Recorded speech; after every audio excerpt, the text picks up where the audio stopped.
The news that Oda Nobunaga, the man who held the realm in his grasp, had fallen at Hanaji, reached Hashiba Hideyoshi while he was mired in the mud of Bichu. The death of his lord was a desperate crisis, yet an unprecedented opportunity. Hideyoshi immediately struck a peace treaty with the Mori clan and turned his army around. A massive force of tens of thousands raced through torrential rain and muddy roads, covering roughly 200 kilometers from Bichu to Kyoto. This miraculous march would be recorded in history as the Great Sengoku Return. His justification was to avenge his fallen lord. His goal was to seize Kyoto before Akechi Mitsuhide could. While Hideyoshi was making his high-stakes gamble and racing toward Kyoto, Tokugawa Ieyasu, another formidable power, was locked in a desperate struggle for survival. Sightseeing in Sakai at Nobunaga's invitation, Ieyasu found himself isolated in the heart of enemy territory with only a few dozen retainers. His lord Nobunaga was dead, and Kyoto and its surroundings were crawling with Akechi Mitsuhide's troops. With his escape routes cut off, Ieyasu even contemplated ritual suicide. In that darkest hour, he chose a perilous gamble crossing the rugged ridges of Iga.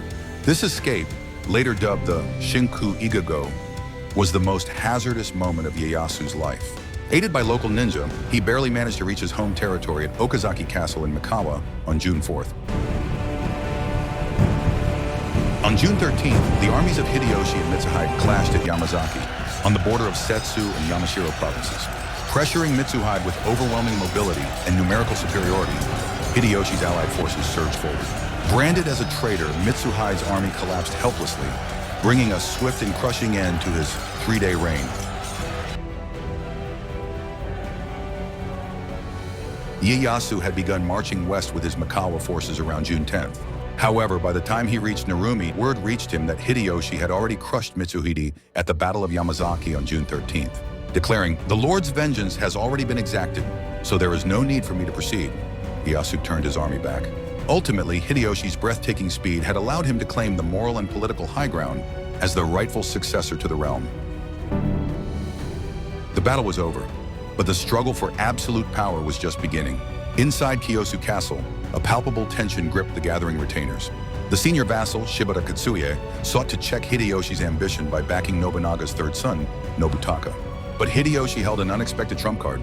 Hideyoshi walked into the council chamber cradling a young child in his arms, Sanboshi, the legitimate grandson of Nobunaga.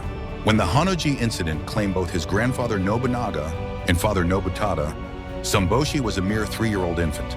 This child is the rightful heir to our late lord. Faced with the undeniable legitimacy of direct bloodline, Katsui had no choice but to fall silent.